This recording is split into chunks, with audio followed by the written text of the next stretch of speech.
Video पे नए हैं तो पहले जाइए लाइक शेयर एंड सब्सक्राइब कर लीजिए, तभी आने वाली वीडियोस की नोटिफिकेशन आपको मिल पाएंगी। तो चलिए बिना किसी देरी के हम बढ़ते हैं हमारे आज के वीडियो की ओर। हाँ तो चलिए दोस्तों, हम बढ़ते हैं हमारे प्रैक्टिस सेट की ओर। सेट नंबर आज पहला है। इसी प्रकार से 10 प्रैक्टिस सेट कम से कम मैं कराऊंगा। आपका संपूर्ण सिलेबस सिर्फ प्रैक्टिस सेट में ही हो जाएगा, आप आगे देखेंगे। ठीक है, देखिए बैकग्राउंड थोड़ा साउंड आ सकता है क्योंकि अभी वर्तमान में नवरात्रि का पर्व चल रहा है और आप सभी को नवरात्रि की शुभकामनाएं। तो माता का भजन चल रहा है तो शायद उनकी साउंड यहाँ पर आ सकती है। ठीक है, तो इसलिए कमेंट बॉक्स पर सब जल्द से जल्द लिख दीजिए जय माता दी, क्योंकि नवरात्र का पर्व है। इसी के साथ हम आगे बढ़ते हैं। चलिए, हमारा पहला क्वेश्चन है, दिया गया है इस शब्द का सही विलोम शब्द चुनिए। ठीक है, तो ये शब्द दिया है स्ट्रॉन्ग, तो स्ट्रॉन्ग शब्द का विलोम अर्थात एंटोनिम्स चुनिए। ये बोलता है एंटोनिम्स मतलब क्या होता है, विलोम शब्द। तो देखिए ऑप्शन दिया है वीक, पावरफुल, ब्रेव और हार्ड। तो देखिए अपोजिट या एंटोनिम्स या साइनोनिम्स आपको जानने के लिए इनका मीनिंग पता होना चाहिए। तो देखिए स्ट्रॉन्ग का मतलब क्या होता है, स्ट्रॉन्ग का मतलब होता है ताकतवर, है ना। स्ट्रॉन्ग का मतलब होता है ताकतवर, वो बहुत स्ट्रॉन्ग है बोलते हैं ना। तो देखिए ऑप्शन में देखिए वीक का मतलब क्या होता है, तो वीक का मतलब होता है कमजोर। तो सीधा ताकतवर का उल्टा या फिर अपोजिट क्या हो जाएगा, ऑप्शन नंबर ए कमजोर। ठीक है, इस प्रकार से आपको सिर्फ अपोजिट निकालना है। वहीं पावरफुल का मतलब क्या होता है, ये भी ताकतवर होता है। ब्रेव का मतलब होता है बहादुर। ठीक है, और हार्ड का मतलब होता है कठोर। तो आपका करेक्ट एंटोनिम्स क्या हो जाएगा, वीक। चलिए और इसके बारे में और जानकारी मैं देता हूं। देखिए कौन कौन से मेन जो एंटोनिम्स है पूछे जाते हैं। तो गुड यानी अच्छा होता है, तो इसका अपोजिट हो जाता है बैड यानी बुरा। ठीक, हैप्पी का क्या हो जाएगा, सैड। रिच यानी अमीर का हो जाएगा पुअर, गरीब। हॉट यानी गर्म का हो जाएगा कोल्ड यानी ठंडा। डे यानी दिन का हो जाएगा नाइट यानी रात। और फास्ट का मतलब तेज हो और अपोजिट हो जाएगा स्लो, धीमा। देखिए इसी प्रकार से मैं विभिन्न प्रैक्टिस सेट में सारे नोट्स दूंगा, तो आपका अपोजिट वर्ड, साइनोनिम्स, एंटोनिम्स जो भी है ना, सीधा ये प्रैक्टिस सेट में ही कवर हो जाएगा, क्योंकि मैं एमसीक्यूज के साथ उसका थोड़ा सा शॉर्ट नोट्स भी दे रहा हूँ। ठीक है, ऐसे ऐसे करके आपके कितने अपोजिट वर्ड्स हो जाएंगे आपको पता भी नहीं चलेगा।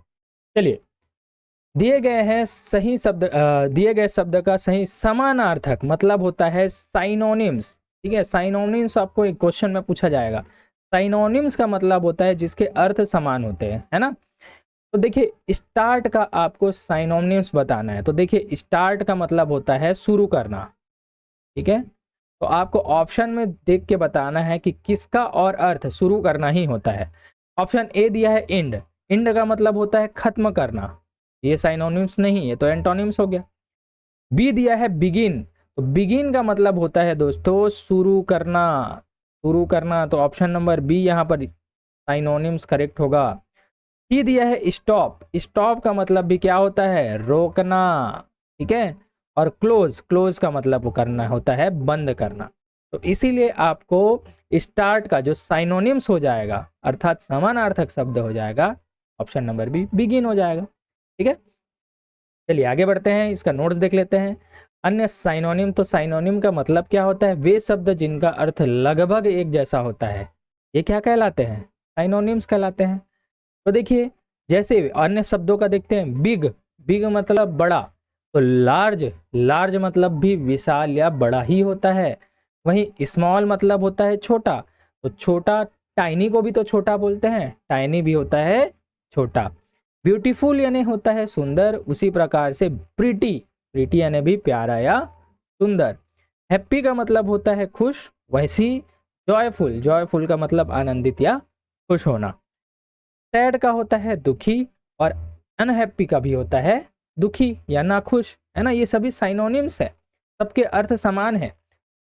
करेक्ट, करेक्ट का होता है सही, ठीक उसी प्रकार से राइट का मतलब भी सही या। एस्पिरेंट्स कृपया ध्यान दें, आरआरबी ग्रुप डी की एग्जाम डेट्स आ चुकी हैं। अरे आप लोग कहां भाग रहे हैं, भी सही या उचित होता है। ठीक है, इसी प्रकार से देखिए एक प्रश्न के पीछे मैं लगभग 8 से 10 प्रश्न करा दे रहा हूं, तो आप समझ सकते हैं कितना कंटेंट आपको मिलने वाला है। चलिए, अब सही आर्टिकल्स ए एन द से खाली स्थान भरिए। देखिए आर्टिकल्स 3 होते हैं, ए एन और द, ठीक है। तो यहाँ पर दिया है he is blank honest man, तो ब्लैंक की जगह में क्या आएगा? तो देखिए आपको मैं क्विक में बता देता हूँ, ए कब लगता है, एन कब लगता है और द कब लगता है। ए जो लगता है ये व्यंजन के सामने लगता है, ठीक है, व्यंजन। एन लगता है, एन लगता है स्वर के सामने, ठीक है। और जो द लगता है ना, ये विशेष पर्सन, विशेष जो चीजें हैं उसके ऊपर लगता है। आगे मैं नोट्स दूंगा। तो देखिए यहाँ पर ही इज ऑनेस्ट है, ऑनेस्ट इसको क्या पढ़ते हैं? ऑनेस्ट, ऑनेस्ट जहां पर एच साइलेंट होता है इसको पढ़ते हैं ऑनेस्ट। तो देखिए हमको हिंदी अक्षर के स्वर को देखना है, अ आ ई उ ओ, ठीक है, ना कि इंग्लिश के, ठीक है। तो देखिए हिंदी अक्षर के स्वर का अगर मैं देखूं तो आ गया, तो आ गया, तो स्वर के पहले क्या लगता है बोला मैंने? एन लगता है, तो ही इज यहाँ पर क्या आएगा? एन आएगा। तो आपका ऑप्शन हो जाएगा option number B, an correct होगा। देखिए आगे मैं नोट्स भी बताता हूं। देखिए रूल्स ऑफ आर्टिकल्स देख लेते हैं। देखिए ए का प्रयोग कब होता है? ए का प्रयोग उन शब्दों से पहले होता है जो व्यंजन की ध्वनि से शुरू होते हैं। देखिए व्यंजन की ध्वनि से शुरू होना है हमको, ठीक है। जैसे बॉय, अ बॉय, तो ब आया, तो ब हिंदी में क्या है? व्यंजन है, ब व्यंजन है, तो इसलिए व्यंजन के पहले ए लगाए। अ कार आया, तो क का भी क्या है? व्यंजन है। अ यूनिवर्सिटी, तो यू, यह भी क्या है? क्या है? व्यंजन है। लेकिन अगर आप हिंदी में इंग्लिश में देखें ना, तो स्वर कौन कौन से होते हैं? ए ई आई ओ और यू। ये देखिए यहाँ पर लिखा हुआ है ए ई आई ओ यू, ये क्या होते हैं? स्वर होते हैं। तो देखिए यहाँ पर तो यू दिखा है, तो मोस्टली लोग क्या करते हैं, यहाँ पर तो स्वर है तो चलिए भैया हम एन लगा देते हैं। तो नहीं, हमको इंग्लिश के अनुसार नहीं, हम लोग को बोलने के अनुसार लेना है कि हिंदी में हम उसको यूनिवर्सिटी बोलते हैं और यूनिवर्सिटी में यह आता है, तो यह क्या है? एक व्यंजन है, इसीलिए हमने क्या लगाया? ए लगाया, ठीक है। अब चलिए एन का प्रयोग। एन का प्रयोग उन शब्दों से पहले होता है जो स्वर अर्थात वॉवेल या फिर क्या है? अ आ ई उ री और ए ओ की ध्वनि से शुरू होते हैं। तो जैसे एन एप्पल, देखिए एन एप्पल, ए से हो रहा है एप्पल। एन एलिफेंट, तो देखिए ए की स्वर आ रही है। एन और, इसको क्या बोलते हैं? और एच साइलेंट होता है, ठीक है। जैसे आप यहाँ पर यूनिवर्सिटी में कंफ्यूज हो रहे थे, तो एक होता है अम्ब्रेला, अम्ब्रेला, ठीक है, अम्ब्रेला। तो अम्ब्रेला में क्या आ रहा है? यू आ रहा है, ठीक है। लेकिन इसको पढ़ने में भी क्या आ रहा है? आ रहा है, आ रहा है, इसका मतलब हिंदी का स्वर आ रहा है, इसीलिए हम क्या लेंगे? इसमें सामने में एन लेंगे, तो एन अम्ब्रेला हो जाएगा। लेकिन यहाँ पर अ यूनिवर्सिटी होगा। अब आप समझ चुके होंगे। चलिए यहाँ पर बताया गया है हॉनेस्ट, हॉनेस्ट नहीं बोलते इसको, क्या बोलते हैं? ऑनेस्ट। यहाँ पर क्या होता है? एच साइलेंट होता है ना, और जो कि ओ अर्थात स्वर से शुरू होता है, इसीलिए एन का प्रयोग यहाँ पर किया गया है, ठीक है। द का प्रयोग, द का प्रयोग किसी विशेष व्यक्ति, वस्तु या स्थान के लिए होता है। जैसे the sun, the Ganga, the Taj Mahal. देखिए आर्टिकल की आपको सेपरेट क्लास चाहिए तो भी आप बताइए कमेंट करके, तो मैं सेपरेट क्लास भी लेकर आऊंगा, ठीक है। चलिए हाँ, तो चलिए क्वेश्चन नंबर 4 यहाँ पर दिया है, सही वर्तनी अर्थात सही स्पेलिंग वाले शब्दों को पहचानिए। यहाँ पर नंबर 4 की ओर यहाँ पर बोला गया है सही वर्तनी अर्थात स्पेलिंग वाले शब्दों को पहचानना है, ठीक है। दिया है कि ये सभी चारों के चारों ग्रामर के स्पेलिंग है। ग्रामर आप बार बार इंग्लिश में सुनते होंगे, फिर भी यहाँ पर गलत करेंगे। कैसे? ऑप्शन ए में दिया है ग्रामर की स्पेलिंग, बी में दिया है, सी में दिया है, डी में दिया है, तो कौन सी ग्रामर की स्पेलिंग सही है? आप कमेंट करके बताइए।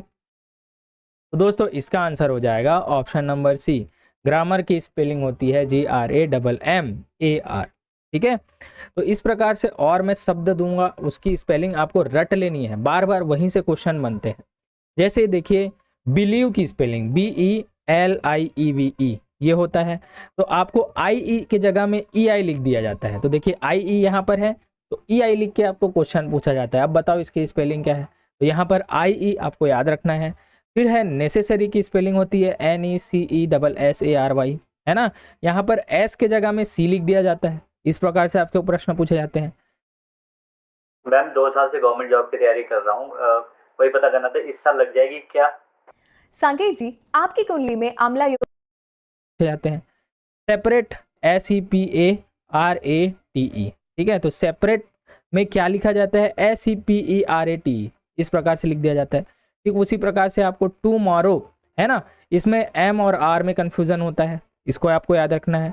एड्रेस, एड्रेस में D और S में वो होता है ना, एड्रेस में कहाँ पर क्या क्या चीजें होती हैं, मतलब यहाँ पर D डबल आता है कि सिंगल आता है, S डबल आता है कि सिंगल आता है, ये क्वेश्चन पूछा जाता है। ठीक है, तो आपको इन चार पांचों की क्या है स्पेलिंग अच्छे से याद रख लेनी है। इसी प्रकार से मैं हर प्रैक्टिस सेट में नए नए वर्ड्स लाऊंगा। आपका अगर 10 प्रैक्टिस सेट में करा रहा हूँ तो एक प्रैक्टिस सेट में 5 वर्ड अगर आप सीख रहे हैं तो 10 प्रैक्टिस सेट में आप 50 ये जो शब्द है ना आराम से सीख जाएंगे। तो प्रैक्टिस सेट की ये वैल्यू होती है। चलिए आगे हम बढ़ते हैं। Choose the correct plural from form of the word, मतलब प्लूरल मतलब होता है बहुवचन चुनना है अब आपको। तो देखिए क्या दिया है, मैन, मैन का बहुवचन सुनना है आपको। ठीक है, तो ऑप्शन में दिया है मेंस, बी मैन, सी मेंस या डी मेंस। ठीक है, ये स्पेलिंग में अंतर है लेकिन सबको मेंस ही पढ़ा जाता है। तो देखिए मोस्टली लोग यहाँ पर या तो ए डाल देंगे या बी भी डाल सकते हैं या डी भी डाल सकते हैं। मोस्टली एस या ई एस लगाकर प्लूरल बनाया जाता है, लेकिन जो मैन का प्लूरल होता है ना ये MAN की जगह में क्या होता है, MEN। तो ऑप्शन नंबर बी यहाँ पर करेक्ट होगा। दोनों को मैन ही पढ़ा जाता है, लेकिन जब आप लिखने में देखेंगे ना और आपको MEN दिखा, इसका मतलब बहुवचन की बात की जा रही है। ठीक है, तो आपको इसको याद रखना है। और MAN दिखा मतलब एक वचन आएगा। और इसी प्रकार से और मैं आपको बताता हूँ, देखिए सिंगुलर प्लूरल एक वचन, तो ज्यादातर शब्दों में एस लगाकर बहुवचन बनाते हैं। जैसे बॉय का क्या हो जाता है, बॉयज, गर्ल का हो जाता है गर्ल्स। लेकिन स्पेशल जो कुछ वर्ड्स होते हैं ना जिनको आपको याद करना ही पड़ेगा, जैसे मैन MAN होता है तो इसका प्लूरल होता है MEN मैन।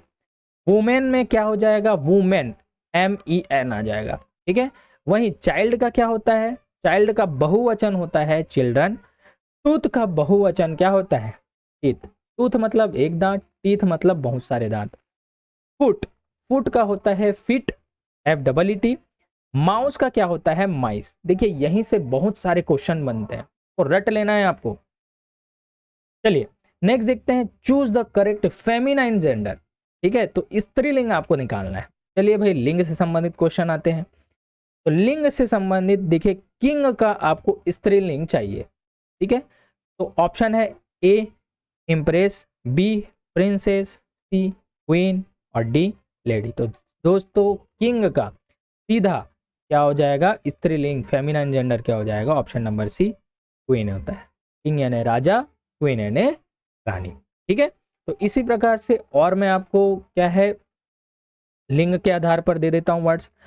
जैसे बॉय यानी लड़का तो गर्ल यानी लड़की, फादर यानी पिता, मदर यानी माता, ब्रदर यानी भाई तो सिस्टर यानी बहन, अंकल यानी चाचा तो आंट यानी चाची, हॉर्स का घोड़ा है ना, मेयर यानी घोड़ी, लायन यानी शेर होता है और लायनेश यानी शेरनी। इस प्रकार से मैं हर प्रैक्टिस सेट में आपको ये पुल्लिंग और स्त्रीलिंग भी कराऊंगा। तो देखिए आपका सारे टॉपिक्स यहाँ पर से कवर हो जाएंगे। ठीक है, इसको रटते जाना आप, याद करते जाना। अब देखते हैं fill in the blanks with the correct preposition लगाना है। देखिए प्रीपोजिशन लगाना है, तो प्रीपोजिशन होता क्या है, तो प्रीपोजिशन जो होता है ना वो दो नाउन के बीच में संबंध दर्शाता है। जैसे कि या फिर बोले दो शब्दों के बीच में संबंध दर्शाने के लिए प्रीपोजिशन का यूज होता है। एक होता है कंजक्शन, जिसमें दो वाक्यों के बीच में संबंध दिखाया जाता है, वो क्या होता है, कंजक्शन। ठीक है, चलिए आप समझ जाएंगे कि प्रीपोजिशन क्या होता है। तो देखिए this book is blank the table. ठीक है, तो यहां पर ब्लैंक की जगह में क्या आएगा, दिया है ए इन, बी एट, सी ऑन या डी अंडर। ठीक है, तो दोस्तों दिस बुक यहां पर हो जाएगा option number C, on the table. On the table मतलब ये जो पुस्तक है ये टेबल के ऊपर रखी हुई है। ठीक है, इस प्रकार से होता है। देखिए इन का मतलब होता है अंदर, एट का मतलब होता है पर और अंडर का मतलब होता है के नीचे। अभी मैं आपको सारी डिटेल दूंगा। ठीक है, चलिए जैसे इन इन का यूज कब होता है? किसी बंद जगह के अंदर के लिए, जैसे आप जा रहे हैं इन द बॉक्स, बॉक्स के अंदर, इन द रूम, रूम के अंदर जा रहे हैं तो वहां पर क्या लगेगा? इन लगेगा। ऑन कहां पर लगेगा? किसी सतह के ऊपर के लिए, कोई चीज किसी सतह के ऊपर है ना तो ऑन लगाएंगे, जैसे ऑन द रूफ। अपने फोटो की गाना गाते हुए वीडियो बनाएं। बस अपना फोटो अपलोड करो और आपकी वीडियो बनकर तैयार। The roof, on the page, page के ऊपर, छत के ऊपर, ठीक है। ठीक उसी प्रकार से यहाँ पर भी क्या था? This book is on the table, मतलब टेबल के ऊपर, सतह के ऊपर, तो इसीलिए मैंने क्या लगाया? ऑन लगाया, ठीक है। अब देखिए एट, एट का मतलब होता है पर, तो किसी निश्चित स्थान या समय के लिए क्या लगाएंगे? एट लगाएंगे, जैसे at the bus stop, at 5 PM। देखिए एट द बस स्टॉप ये विशेष स्थान हो गया, एट 5 PM विशेष टाइम हो गया, एक निश्चित समय है, तो यहाँ पर क्या लगाएंगे? एट लगाएंगे, ठीक है। अंडर, अंडर का मतलब होता है नीचे। देखिए तो किसी चीज के नीचे के लिए अगर मैं बात करूं, जैसे कोई चूहा है ना, टेबल के नीचे है, तो this mouse is under the table हो जाएगा, ठीक है, वो टेबल के नीचे है, तो अंडर का मतलब होता है के नीचे। जैसे अंडर द ट्री, पेड़ के नीचे, अंडर द बेड, बिस्तर के नीचे, ठीक है। इन चीजों को आपको अच्छे से याद रखना है। इसी प्रकार से सारे प्रीपोजिशन मैं करा दूंगा। चलिए आगे बढ़ते हैं। Choose the option the best describes a person who teaches. देखिए वन वर्ड सब्स्टिट्यूशन से आते हैं, मतलब अनेक शब्दों के लिए एक शब्द, वहां से क्वेश्चन आता है। तो देखिए यहाँ पर पूछा है choose the option the best describe a person who teaches, मतलब अ पर्सन हु टीचेस, जो पढ़ाता है उसे क्या बोलते हैं, ठीक है। तो ऑप्शन नंबर ए है डॉक्टर, बी है टीचर, सी है फॉर्मर, या डी है सिंगर। तो दोस्तों जो पढ़ाता है वो क्या कहलाता है? वो ऑप्शन नंबर बी टीचर कहलाता है ना। चलिए इसी प्रकार से और मैं आपको बताता हूं, जैसे a person who treat sick people, है ना, जो बीमार व्यक्तियों को उपचार करता है, तो वो क्या कहलाता है? अब जाहिर सी बात है डॉक्टर कहलाता है। A person who grow crops, crops मतलब होता है फसल, फसल का उत्पादन कौन करता है? फार्मर अर्थात किसान करता है, ठीक है, इसको याद रखना है आपको। A person who sings song, ठीक है, जो गाना गाता है उसे क्या बोलते हैं? सिंगर बोलते हैं। A person who rights book, तो जो बुक राइट करता है ना उसे क्या बोलते हैं? ऑथर अर्थात लेखक बोलते हैं। A place where books are kept, मतलब पुस्तकें जहां रखी जाती हैं उस प्लेस को क्या कहा जाता है? तो उसे कहते हैं लाइब्रेरी अर्थात पुस्तकालय, ठीक है। इसी प्रकार से विभिन्न वन वर्ड सब्स्टिट्यूशन मैं कराने वाला हूं। चलिए क्वेश्चन है choose the correct verb from the complete sentence. पूरे वाक्य से एक वर्ब आपको निकालना है। तो देखिए वाक्य पूरा करने के लिए वर्ब का सही रूप आपको चुनना है। तो she blank to school every day, तो क्रिया, क्रिया का रूप आपको निकालना है। जैसे खेलना एक क्रिया है, खाना एक क्रिया है, पढ़ना एक क्रिया है, लिखना एक क्रिया है, ठीक है। तो यहाँ पर आपको क्रिया का सही रूप लगाना है।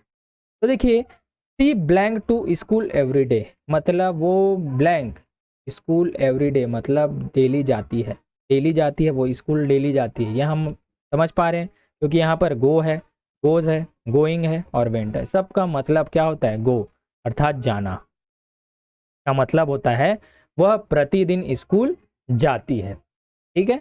अब जहां पर आपको प्रतिदिन दिखा, प्रतिदिन मतलब वो डेली की आदत है, तो यहाँ पर होता है प्रेजेंट इंडेफिनिट टेंस। टेंस भी मैं आपको पूरी कंप्लीट कराऊंगा। तो देखिए टेंस यहाँ पर प्रेजेंट इंडेफिनिट टेंस होता है, यहाँ पर क्रिया का प्रथम रूप मतलब वर्ग का प्रथम रूप लगता है, ठीक है। तो वर्ब क्या है यहाँ पर? गो, तो जाहिर सी बात है गो का प्रथम रूप लगेगा। अब देखिए यहाँ पर एस और ई एस कहाँ कहाँ पर लगता है? तो जब जब जो करता है या संज्ञा है वो क्या हो? सिंगुलर हो अर्थात एक वचन हो। मतलब अगर सब्जेक्ट या कर्ता कर्ता एक वचन हो, एक वचन सिंगुलर हो, तो क्या लगता है यहाँ पर वर्ब में? एस या एस लगता है। लेकिन अगर कर्ता जो है बहुवचन है ना, बहुवचन है मतलब एक से अधिक है, तो वहां पर क्या लगता है, कुछ भी यहाँ पर नहीं लगता, सिर्फ वही सीधा वर्ब को आप लोग लगा देना। यहाँ पर कुछ भी एस या ईएस नहीं लगता। ठीक है, तो बताइए यहाँ पर जो सी है, सी मतलब लड़की, वो एक वचन है कि बहुवचन है? जाहिर सी बात है वो एक वचन है, एक ही तो व्यक्ति है। तो वर्ब क्रिया में हमको क्या लगाना है, एस या ईएस। तो गो में क्या लग जाएगा, ईएस, गोज। तो आपका आंसर हो जाएगा ऑप्शन नंबर बी यहाँ पर करेक्ट होगा। ठीक है, चलिए तो सिंपल प्रेजेंट टेंस के बारे में बता देता हूँ। इसी को प्रेजेंट इंडेफिनिट टेंस भी कहते हैं, जिसे सामान्य वर्तमान काल इंग्लिश में कहते हैं। तो यह टेंस उन कामों के लिए उपयोग होता है जो रोज होते हैं या आदतें हैं। तो यहाँ पर देखिए एवरीडे लिख दिया, मतलब हमने समझ गए ये तो डेली का आदत है भाई इसका। तो इसमें नियम है ही, सी, इट, या सीधा आपको याद रखना है एक वचन। तो ही भी एक वचन है, सी भी एक वचन है, इट भी एक वचन है ना। तो इसमें क्या लगता है, क्रिया में एस या ईएस लगता है। जैसे ही plays, plays, see its, Ram goes. तो राम क्या है, सिंगुलर है ना, इसलिए गो में क्या लगा, एस या ईएस। अगर यहाँ पर प्लूरल होता ना, एस या ईएस नहीं लगता। जैसे आई है, वी है, देखिए आई बस अपवाद है ना, इसको याद रखना है आपको। वी है, यू है, दे है, और कोई भी आप बहुवचन ले, इसमें एस या ईएस आपको नहीं लगेगा वर्ब में। जैसे आई क्या हो जाएगा, प्ले, वी इट, दे गो। समझ में आया? अच्छे से आप समझ लीजिए इन सभी चीजों को। चलिए आगे बढ़ते हैं। Which of the following is a vowel. Vowel मतलब होता है स्वर। ठीक है, देखिए स्वर कौन कौन से होते हैं इंग्लिश में, ए, ई, आई, ओ और यू। 5 प्रकार के क्या होते हैं, स्वर होते हैं, और बाकी 21 प्रकार के क्या होते हैं, व्यंजन।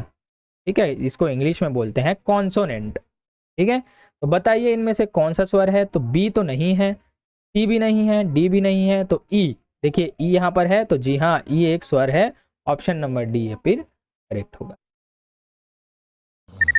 I'm a cool watch. So don't just watch me, bro. मुझे गूगल सर्च पे ढूंढो। करेक्ट होगा। चलिए आगे बढ़ते हैं। देखिए अंग्रेजी वर्णमाला में कुल अक्षरों की संख्या यहाँ पर से पूछी जाती है। तो कितने अक्षर होते हैं, 26, जिसमें से 5 अर्थात ए, ई, आई, ओ, यू ये लोग क्या है, स्वर होते हैं। तो स्वर की संख्या कितनी है, 5 है।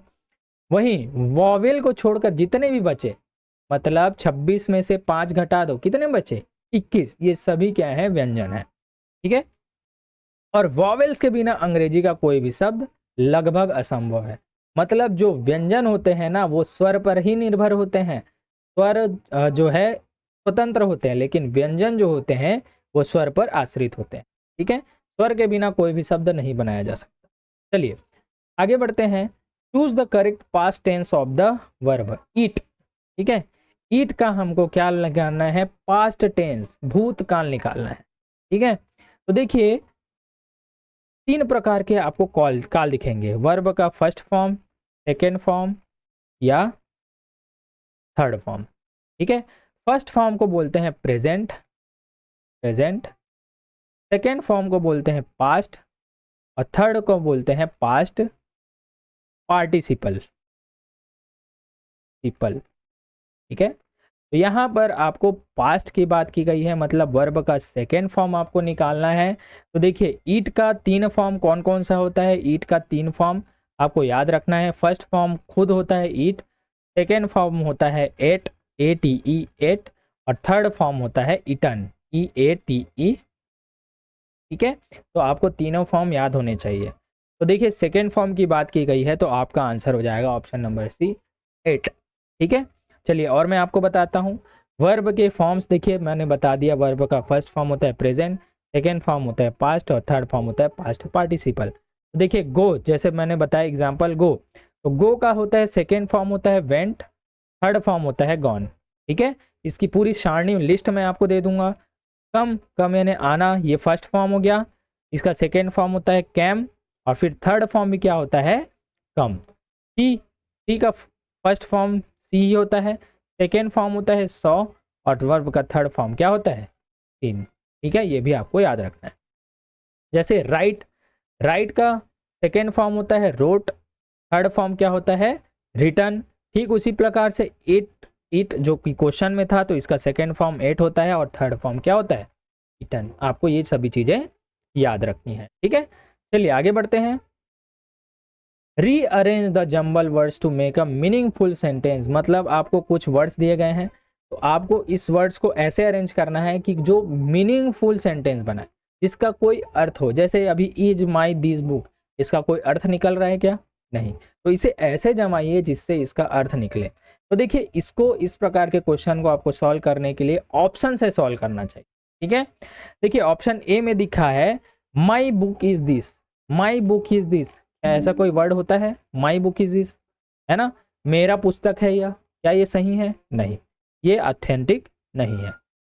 बी है दिस इज माई बुक, ठीक है भैया, ये क्लियर दिख रहा है, दिस इज माई बुक मतलब यह मेरी पुस्तक है। तो ऑप्शन नंबर बी यहाँ पर करेक्ट हो सकता है। और आगे चेक करते हैं, book is my, book is this my, पुस्तक है यह मेरा, क्या ये सही बन रहा है? नहीं, ये भी गलत है। दिस माई इज बुक, ये क्या सही बन रहा है? नहीं, ये भी क्या है? आपको वर्ड्स को कैसे जमाना है ये भी मैं आपको नीचे बताऊंगा। तो दिस इज माई बुक, ये क्या होगा? करेक्ट होगा। चलिए, बेसिक सेंटेंस स्ट्रक्चर क्या होता है? सबसे पहले होता है सब्जेक्ट, सब्जेक्ट मतलब कर्ता, जो काम करता है। फिर आता है वर्ब अर्थात क्रिया, है ना, जो काम किया जा रहा है। फिर आता है ऑब्जेक्ट कर्म, जो भी अन्य बचा सभी को आप बाद में लिख। तो सबसे पहले होता है सब्जेक्ट, फिर होता है वर्ब, फिर होता है ऑब्जेक्ट। किसी भी सेंटेंस को बनाने के लिए इस प्रकार से आपको व्यवस्थित करना जरूरी है, ठीक है। देखिए सब्जेक्ट जो काम करता है, जैसे राम, शी, द डॉग, है ना। वर्ब है जो काम हो रहा है, जैसे इज, प्लेज, ईटिंग। ऑब्जेक्ट है जिस पर काम का असर होता है, बुक, क्रिकेट, फूड, जो भी बचा। जैसे यहाँ पर एग्जाम्पल लेते हैं, she is reading a book, she is reading a book. तो जो सी है ना, सी, ये क्या है? सब्जेक्ट है, क्योंकि बुक पढ़ने का काम कर रही है सी। रीडिंग, रीडिंग क्या है यहाँ पर? वर्ब है। वहीं बुक क्या है? यहाँ पर ऑब्जेक्ट है। और जो बीच में जो लगा है, इनके बीच में ये जो इज है ना, इज है सहायक क्रिया, इसी को बोलते हैं हेल्पिंग वर्ब, जो क्रिया की सहायता करता है, ये क्या है? हेल्पिंग वर्ब, ठीक है। आगे सारी चीजें मैं क्लियर करूंगा। और चलिए आगे बढ़ते हैं। Choose the word that rhymes with cat, मतलब कैट के जैसा ही, राइम्स का मतलब होता है सेम ध्वनि आना, ठीक है। तो ऑप्शन में देखिए, कैट के जैसा ही क्या, कौन सी ध्वनि आ रही है? ए है कट, बी है कोट, सी है हैट, या डी है कार। देखिए कैट जैसा कैसे लग रहा है? कैट को बोलने में और हैट को बोलने में दोनों ही सिमिलर लग रहे हैं, कैट हैट, कैट हैट। तो ये क्या हो जा रही है? राइमिंग बन रही है, मतलब ध्वनि बन रही है, इसलिए आपका आंसर हो जाएगा ऑप्शन नंबर सी। और इसी प्रकार से और मैं आपको वर्ड देता हूं, जैसे बॉल, बॉल का हो जाएगा टॉल, फॉल, कॉल। डे का हो जाता है से, मे, प्ले, सबका एक ही ध्वनि आ रही है। Book, look, cook, hook. Sun, fun, run, bun. King, sing, ring, wing, ये सभी क्या है? राइमिंग वाले वर्ड है, ठीक है। इसको आपको याद रखना है, जिसे तुकान शब्द बोलते हैं, देखें हिंदी में तुकान शब्द बोलते हैं। Hi guys, this is Yuvika Chaudhary. एक टॉप सीक्रेट बताऊं? वायरल आया है 2-2 मिनट की शब्द बोलते हैं। चलिए, fill in the blank with the correct word, ठीक है। तो द स्काई इज, तो देखिए यहाँ पर जो है कॉमन नॉलेज से संबंधित क्वेश्चंस आते हैं। तो देखिए जो आकाश कैसा होता है, आकाश कैसा होता है? मोस्टली हम बोलते हैं आकाश नीला होता है। तो देखिए यहाँ पर क्या हो जाएगा? खाली स्थान की जगह में ग्रीन, क्या हरा होगा? नहीं। नीला अर्थात ब्लू होगा? जी हाँ, ये होगा। रेड अर्थात लाल होगा? येलो यानी पीला होगा? नहीं। मोस्टली जो है द स्काईज क्या होता है? Blue, the sky is blue. ये बार बार हमको सुनने में मिलता है, इसलिए ये करेक्ट होगा, ठीक है। चलिए, जैसे सन इज येलो या फिर सन इज हॉट, ठीक है, ये बोलते हैं येलो का मतलब होगा हॉट। अगर जो गर्मी रहती है तो सन इज या क्या होगा? येलो, सूरज पीला या गर्म है। ग्रास इज क्या हो जाएगा? ग्रीन, जो घास होती है वो ना हरी होती है। ब्लड इज रेड, खून का रंग क्या होता है? लाल होता है। मिल्क इज वाइट, दूध का रंग होता है सफेद। नाइट इज डार्क, जो रात्रि होती है ना वो क्या होता है? अंधेरा वाला होता है। इस प्रकार से कॉमन फैक्टर से भी क्वेश्चन आते हैं, ठीक है। आगे देखते हैं, choose the correct question word, बताइए भाई क्वेश्चन वर्ड लाना है। तो blank is your name, mostly यहाँ पर आप क्वेश्चन बोलते हैं, ठीक है। ऑप्शन है ए वाई, वाई का मतलब क्या होता है, क्यों, ठीक है। वाई, वेयर, वेयर का मतलब होता है कहाँ, ठीक है। व्हाट, व्हाट मतलब क्या होता है, क्या, और वेन मतलब क्या होता है, कब। इसको बोलते हैं, इन सभी को WH वर्ड्स बोलते हैं, WH वर्ड्स यहाँ पर क्वेश्चन करने के लिए लाया जाता है। तो व्हाट इज योर नेम बार बार हम बोलते हैं, मतलब आपका नाम क्या है, तो इसीलिए आपका आंसर हो जाएगा ऑप्शन नंबर सी, ठीक है। क्यों है आपका नाम, ऐसे यहाँ पर जमेगा क्या, कहाँ है आपका नाम, कब है आपका नाम, तो क्या है आपका नाम, ये करेक्ट होगा, तो what is your name correct होगा। चलिए इसी प्रकार से और मैं आपको बताता हूँ कौन कौन से WH वर्ड्स हैं। जैसे व्हाट, व्हाट का मतलब क्या होता है ना, क्या, तो जानकारी पूछने के लिए, तो व्हाट इज दिस, ये क्या है। वेयर का मतलब होता है कहाँ, मतलब जगह पूछने के लिए वेयर का यूज होता है। जैसे वेयर डू यू लिव, आप कहाँ रहते हैं। वेन का मतलब होता है कब, तो वेन इज योर बर्थडे, पूछा जाता है कि आपका जन्मदिन कब है। फिर है वाई, वाई यानी क्यों, तो कारण पूछने के लिए वाई आर यू सैड, मतलब आप क्यों दुखी हैं, ठीक है। WHO, हु यानी क्या होता है, कौन, तो हु इज सी, मतलब वो कौन है, इसके बारे में पूछे वो कौन है। फिर आता है हाउ, हाउ का मतलब होता है कैसे, हाउ आर यू, आप कैसे हैं। तो ये सभी क्या है WH वर्ड से, इनका मीनिंग आपको पता होना चाहिए, ठीक है। चलिए तो चलिए दोस्तों, अब आते हैं क्वेश्चन नंबर 16 अर्थात 16 की ओर। क्वेश्चन है choose the silent letter in the word of KNIFE। तो देखिए इसे क्या पढ़ते हैं, सबसे पहले इसे आपको पता होना चाहिए। ऑप्शन में है ए के साइलेंट होगा, B N साइलेंट होगा, C F साइलेंट होगा, या D E साइलेंट होगा। तो देखिए यहाँ पर इसे क्या पढ़ा जाता है ये आपको पता होना चाहिए। तो इसे पढ़ा जाता है नाइफ, नाइफ, ठीक है, जिसका मतलब होता है चाकू, ठीक है। तो जहां पर जो स्टार्टिंग का लेटर है के, वो साइलेंट होता है, उसे नहीं पढ़ा जाता, अन्यथा इसे के नाइफ पढ़ा जाता, लेकिन इसे पढ़ा जाता है नाइफ। तो के साइलेंट होगा, तो ऑप्शन नंबर ए यहाँ पर करेक्ट होगा। तो मैं आपको आगे और बताता हूँ कि किस वर्ड में क्या क्या साइलेंट होता है ना। जैसे यहाँ पर नाइफ है, इसमें के साइलेंट है, इसे पढ़ते हैं नो, KNOW को नो पढ़ते हैं, जिसमें के साइलेंट है। इसे पढ़ते हैं नी, नी के साइलेंट है, ठीक है। फिर यहाँ पर इसे पढ़ते हैं और, ऑनेस्ट और ऑनर, इन तीनों में एच साइलेंट है। इसे पढ़ते हैं राइट, रॉन्ग और रिस्ट, जहां पर W तीनों में क्या है, साइलेंट है। वहीं इन्हें पढ़ते हैं कॉम, देखिए ब नहीं होता, कॉम यानी कंघी, ठीक है। थम, डम, तो जो B है वो साइलेंट होता है, ठीक है। अब देखिए इसे मोस्टली लोग क्या पढ़ेंगे, फिजियोलॉजी, लेकिन ऐसा नहीं है, यहाँ पर क्या है, P साइलेंट रहता है, तो इसे क्या पढ़ते हैं, साइकोलॉजी। वहीं इसे क्या पढ़ते हैं, एक बीमारी का नाम है न्यूमोनिया, यहाँ पर P साइलेंट होता है। तो इन वर्ड्स को आपको अच्छे तरह से याद करने होंगे, ठीक है, कि कौन सा साइलेंट है, यहाँ पर पूछा जाता है। नेक्स्ट देखते हैं, विच सेंटेंस इज ग्रामेटिकली करेक्ट, मतलब ग्रामर के अनुसार कौन सा सही है, ठीक है। तो देखिए यहाँ पर लिखा है option number A, he play cricket. तो देखिए यहाँ पर आपको टेंस का ज्ञान होना चाहिए। यहाँ पर जो है, ये जो टेंस है ना, ये सिंपल इंडेफिनिट मतलब प्रेजेंट इंडेफिनिट टेंस है। कौन सा टेंस है, प्रेजेंट इंडेफिनिट, ठीक है। देखिए यहाँ पर आपको, यहाँ पर मैंने क्या बताया कि जब भी सब्जेक्ट है प्रेजेंट इंडेफिनिट में, जब भी सब्जेक्ट है वो क्या होता है, सिंगुलर अर्थात एक वचन होता है, एक वचन होता है। तो इसमें क्या लगता है, वर्ब में एस या ईएस लगता है। तो देखिए यहाँ पर वर्ब अर्थात क्रिया क्या है, प्ले। अगर ये सिंगुलर है तो प्ले में क्या लगना चाहिए था, एस या ईएस लगना था। तो ही प्लेस क्रिकेट होता तो ये सही होता, अन्यथा अभी ये क्या है, गलत है। ये औरत अपनी 5 महीने की प्रेगनेंसी छुपाने के लिए हर दिन अपने पेट पर कपड़ा लपेटती है, लेकिन तभी अचानक से इसकी माँ अंदर आ जाती है और यह डर जाती है क्योंकि इसकी अभी तक शादी नहीं हुई थी। यह जिस लड़के से प्यार करती है वह आर्मी में है। जब ठीक है, अब आगे देखते हैं, बी में देखते हैं, ही आर प्लेइंग क्रिकेट। तो देखिए ही के साथ, देखिए ये जो है कंटिन्यूअस टेंस है, प्रेजेंट कंटिन्यूअस टेंस है, तो इसमें कभी भी ही के साथ आर नहीं लगेगा, ठीक है। तो ही क्योंकि सिंगुलर है, ही क्योंकि एक वचन है, ठीक है, एक वचन है, इसीलिए ही सी इट या एक वचन के लिए क्या लगता है, इज लगता है कंटिन्यूअस टेंस में। तो यहाँ पर ही इज प्लेइंग क्रिकेट होता तो ये भी गलत है। ठीक उसी प्रकार देखिए सी में देखिए ही इज प्लेइंग क्रिकेट दिया है तो इज है ना, यहाँ पर ही के साथ इज लगा है और वर्ब में आईएनजी मतलब प्रेजेंट कंटिन्यूअस टेंस है, ये सही होगा। अब फिर डी में देखिए ही इज प्ले क्रिकेट तो ये क्या होगा, गलत होगा। क्यों? क्योंकि यहाँ पर इज है तो प्ले में क्या लगेगा, आईएनजी, क्योंकि कंटिन्यूअस टेंस में वर्ब में आईएनजी लगता है। ठीक है, तो टेंस का ज्ञान आपको होना चाहिए। चलिए मैं प्रेजेंट कंटिन्यूअस टेंस के बारे में बता दे रहा हूँ।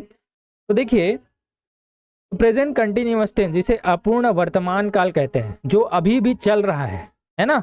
जैसे यह टेंस उन कामों के लिए प्रयोग होता है जो अभी भी हो रहे हों, कंटिन्यूअसली अभी भी चल रहे हों, उसके लिए प्रेजेंट कंटिन्यूअस टेंस का यूज किया जाता है। इसका स्ट्रक्चर है, सबसे पहले आता है सब्जेक्ट, उसके बाद हेल्पिंग वर्ब सहायक क्रिया लगती है इज, एम या आर। ठीक है, ये सब्जेक्ट के अनुसार लगती है।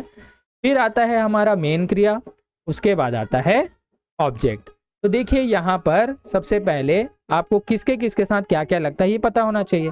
तो देखिए दोस्तों आई के साथ हमेशा हमेशा एम लगता है, तो एम किसके साथ लगता है, हमेशा आई के साथ ही लगता है। कभी भी ये सुने क्या he am playing, she am playing, नहीं, आई एम प्लेइंग होता है। ठीक है, तो आई के साथ हमेशा एम लगता है, ये आपको याद रखना है। जैसे आई एम रीडिंग। वहीं इज किसके साथ लगता है, तो जो भी एक वचन वाले हैं, सिंगुलर वाले हैं, है ना, जैसे ही, सी, इट और कोई भी नाम ले लो, वो सभी क्या होंगे, उसके साथ इज लगेगा, इज। जैसे सी इज कुकिंग, तो जो सी है ना वो सिंगुलर है। वहीं आर किसके साथ लगता है, तो आर जो है वो बहुवचन के साथ लगता है, बहुवचन प्लूरल के साथ लगता है। तो इसीलिए जैसे वी, यू, दे, ये सभी क्या है, प्लूरल अर्थात बहुवचन है, एक से अधिक है, तो इसके साथ क्या लगता है, आर लगता है। जैसे दे आर वॉचिंग टीवी। ठीक है, इन सभी चीजों को आपको याद रखना है। नेक्स्ट देखते हैं चूज द करेक्ट कॉम्पैरेटिव डिग्री। देखिए डिग्री एडजेक्टिव की अवस्थाएं हैं। ठीक है, तो कॉम्पैरेटिव डिग्री कौन सी है ना, ये बताना है आपको, किसका, गुड का। तो देखिए गुड का कॉम्पैरेटिव डिग्री, कॉम्पैरेटिव का मतलब होता है तुलना कर रहा, जब हम किसी से तुलना करिए, है ना, जब किसी एक से हम तुलना करें, दो व्यक्तियों के बीच में तुलना करें, तो कॉम्पैरेटिव डिग्री का प्रयोग होता है। तो यहाँ पर गुड का क्या हो जाएगा, गुड का हो जाएगा ऑप्शन नंबर सी, बेटर। ठीक है, गुड का 3 डिग्री कौन कौन सा होता है, एक होता है गुड, फिर होता है बेटर, फिर होता है बेस्ट। ठीक है, तो जो बेटर है ये क्या है, कॉम्पैरेटिव है, और जो बेस्ट है ये क्या है, सुपरलेटिव है। आगे मैं आपको बताऊंगा। ठीक है, चलिए, तो डिग्री की 3 अवस्थाएं होती है, कौन कौन सी। ठीक है, पहला पॉजिटिव, दूसरा कोऑपरेटिव, तीसरा होता है सुपरलेटिव।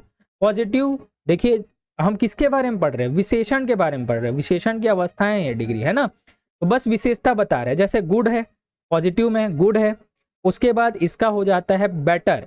कॉम्पैरेटिव में हम किसी दो व्यक्ति के बीच तुलना करते हैं, तो जैसे बोलते हैं ना, he is better than me, Ram is better than Sita. इस प्रकार से जब तुलना दो व्यक्तियों के बीच की जाए तो कॉम्पैरेटिव डिग्री होती है, और जब एक से अधिक व्यक्तियों के बीच में तुलना की जाए तो यहाँ पर सुपरलेटिव डिग्री होती है। तो गुड का होता है बेटर और फिर सुपरलेटिव डिग्री होता है बेस्ट। ठीक है, जैसे यहाँ पर बता देता हूँ, कॉम्पैरेटिव डिग्री का प्रयोग दो लोग या चीजों की तुलना के लिए होता है। सुपरलेटिव डिग्री का प्रयोग दो से अधिक लोगों या चीजों में से किसी एक को सर्वश्रेष्ठ बताने के लिए किया जाता है। जैसे कॉम्पैरेटिव का मैं एग्जांपल दूं, जैसे Ram is better than Mohan, मतलब राम मोहन से अच्छा है। तो तुलना किससे की जा रही है, राम और मोहन की, और राम मोहन से अच्छा है, तो ये कॉम्पैरेटिव डिग्री है। अब बोला जाए कि Ram is the best, Ram is the best, मतलब राम से अच्छा कोई नहीं है, राम सर्वोपरि है, राम सबसे बढ़िया है। तो यहां पर क्या होता है, सुपरलेटिव डिग्री। तो इन डिग्रियों को आपको याद रखना है। तो जैसे गुड का होता है बेटर और बेस्ट, बैड का होता है वर्स और वर्स्ट, टॉल का होता है टॉलर, टॉलेस्ट, स्मॉल का होता है स्मॉलर और स्मॉलेस्ट। इसी प्रकार से डिग्री के विभिन्न अवस्था में आपको बताऊंगा। रवि को ऐसा वरदान मिला था कि वह किसी भी इंसान की मौत का समय देख पाएगा। अगले दिन वह एक इंसान से कहता है कि तुम्हारी मौत होने वाली है। वह इंसान रवि को पागल कहता है और वहाँ से चला जाता है, पर आगे जाते ही उसका वही हाल होता है और रवि हैरान हो जाता है। वह अपने माता पिता के पास भागकर चला जाता है और कहता है, अब सबको यहाँ से अभी चलना होगा। बस कुछ देर में ना वो बांध टूटने वाला है और गांव में बाढ़ आने वाली है और हम सब डूबकर मर जाएंगे। बिड्डू, ये बांध हमारे राज्य का सबसे मजबूत बांध है और इसका कंस्ट्रक्शन मैंने खुद देखा है। ये इतनी आसानी से टूटेगा नहीं। देखिए, अगर आपको मेरी बात पर विश्वास नहीं हो रहा ना, तो आप बांध के इंचार्ज को बुलाकर पूछ लीजिए ना। मैंने सब सुन लिया है। ये झूठ बोल रहा है और सबको डरा रहा है। बांध एकदम सुरक्षित है। पूरे इधर आ। पाटिल का, हमें दरार को टूटने से रोकना होगा। अरे यार, फिर वही बकवास। मैंने बोला ना ये दरार नहीं टूटेगी। पाटिल का, हमें इसके आगे ना कोई भारी चीज रखनी होगी ताकि ये टूटे ना। भारी चीज मतलब? भारी चीज मतलब जैसे कि आपका ट्रक। दिमाग खराब हो गया तेरा? सपने में भी मेरी ट्रक को हाथ लगाने के बारे में मत सोचना, वरना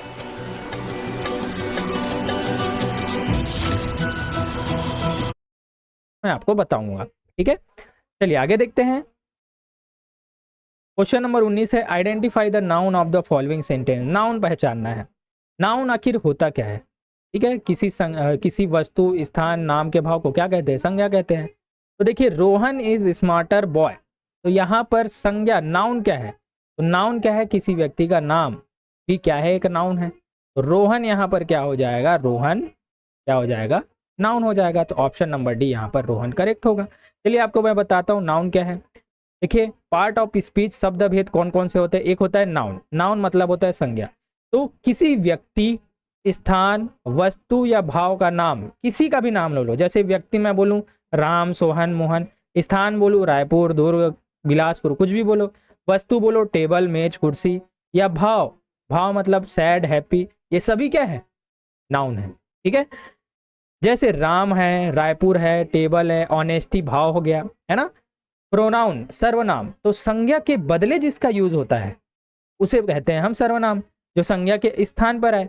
जैसे अगर मैं बोला यहाँ पर Ram is a smarter boy, तो यहाँ पर क्या बोल सकता था? राम के जगह में he is smarter boy. Ram की ओर उंगली कर, रोहन की ओर उंगली करके क्या बोलता? He is smarter boy. तो रोहन के जगह में मैंने क्या रखा? ही। तो ही क्या हो जाएगा? सर्वनाम, क्योंकि ये संज्ञा के बदले आया है। ठीक है, तो जैसे ही, सी, इट, दे, ये सभी क्या है? सर्वनाम है। अब क्रिया क्या होती है? तो जिससे किसी काम होने का पता चले वो क्या है? क्रिया है। जो हम करते हैं वही क्या है? क्रिया है। जैसे खेलना अर्थात प्ले, ईट यानी खाना, इज यानी है, आर यानी है, ये सभी क्या है? क्रिया है। एडजेक्टिव विशेषण, ठीक है, जो संज्ञा या सर्वनाम की विशेषता बताए, उनकी क्वालिटी बताए, तो ये क्या है? विशेषण। जैसे वो स्मार्ट लड़का है, वो गुड बॉय है ना, उसका कलर रेड है, ये सभी क्या है? एडजेक्टिव, विशेषता बता रहे हैं उसके। तो ये सभी चीज़ों को आपको पता होनी चाहिए। चलिए आगे देखते हैं। Fill in the blanks with the correct conjunction. अब कंजक्शन लगाना है भाई, सही संयोजक, जहां पर दो शब्दों को आपस में जोड़ा जाता है, शब्दों नहीं वाक्यों को आपस में जोड़ा जाता है। ठीक है, तो देखिए क्या लगेगा? ही is poor blank he is honest. ठीक है, तो यहाँ पर क्या क्या लगेगा? कंजक्शन दिया है ए, एंड का मतलब होता है और। ठीक है, और का मतलब होता है अथवा, बट का मतलब होता है लेकिन, तो का मतलब होता है इसलिए। तो बताइए भाई यहाँ पर क्या लगेगा? तो यहाँ पर आपको समझना होगा, वह गरीब है लेकिन वह क्या है? ईमानदार है। ठीक है, लेकिन वह क्या है? ईमानदार है, इसलिए यहाँ पर क्या लगेगा? But. Option number C correct होगा। He is poor but he is honest, मतलब वो गरीब होने के बावजूद भी क्या है? ईमानदार है। ठीक है, चलिए कॉमन कंजक्शन और मैं बता दूं, जैसे एंड है, और के बारे में बताऊं, तो जो समान बातों को जोड़ने के लिए क्या है? एंड का प्रयोग किया जाता है, जहां पर दोनों पॉजिटिव हो, सकारात्मक हो। जैसे Ram and Shyam are friends, वो दोनों फ्रेंड्स है। ठीक है, तो दोनों को जोड़ने के लिए। लेकिन परंतु कब यूज होता है? बट कब यूज होता है? जब दो विपरीत स्थिति की बात की जाए। जैसे यहां पर मैंने एग्जाम्पल बताया ना, ही इज पुअर, वह गरीब है, लेकिन वह फिर भी ईमानदार है। तो यहाँ पर दो विपरीत बातें हैं, इनको जोड़ने के लिए बट का प्रयोग किया जाता है। ठीक है, अब और मतलब या, मतलब इसमें ऑप्शन दिया जाता है, या तो ये या तो वो। ठीक है, तो यहाँ पर दो विकल्पों अर्थात चॉइस में से एक को चुनने के लिए इसका यूज होता है। जैसे डू यू वांट टी और कॉफी, मतलब तुम्हें चाय चाहिए या कॉफी चाहिए, इसके लिए क्या लगाएंगे और। अब सो का मतलब होता है इसलिए मतलब परिणाम बताने के लिए। जैसे इट वॉज रेनिंग सो आई टूक एन अम्ब्रेला, मतलब अभी बरसात हो रही थी इसलिए मैंने क्या लिया है, अम्ब्रेला लिया है। तो यहाँ पर सो इसलिए यूज होगा। तो देखिए दोस्तों, मैंने सारे टॉपिक यहाँ पर कवर किए हैं। इन 20 प्रश्नों में ना सारे टॉपिक के साथ आपको अलग से और नॉलेज मैंने यहाँ पर दी है। तो सिर्फ 20 क्वेश्चन मत मानिए, 100 क्वेश्चन के बराबर होंगे। तो दोस्तों इसी प्रकार से अगर आपको वीडियो कंटिन्यू चाहिए तो चैनल को लाइक शेयर एंड सब्सक्राइब जरूर कीजिए और कमेंट पे लिखिए यस हमें ऐसा चाहिए, तभी मैं इसे कंटिन्यू रखूंगा। और मैथ्स की क्लास आपको शाम को मिल जाएगी। इसी प्रकार से अब डेली 2 क्लासेस आने वाली है। ठीक है, तो दोस्तों आपको मेरी वीडियो कैसी लगी है, अगर अच्छी लगी तो यार ज़्यादा से ज़्यादा सब्सक्राइब करो, शेयर करो और लाइक करो। तो दोस्तों आज के मेरे वीडियो पर बने रहने के लिए धन्यवाद। मिलते हैं अपने नेक्स्ट वीडियो में। तेरे पढ़ाई का कितना भी टफ से टफ क्वेश्चन हो, बस फोटो खींचो, अपलोड करो और ये आंसर बता देता है। जैसे कि ये रहा। अरे वाह मम्मी।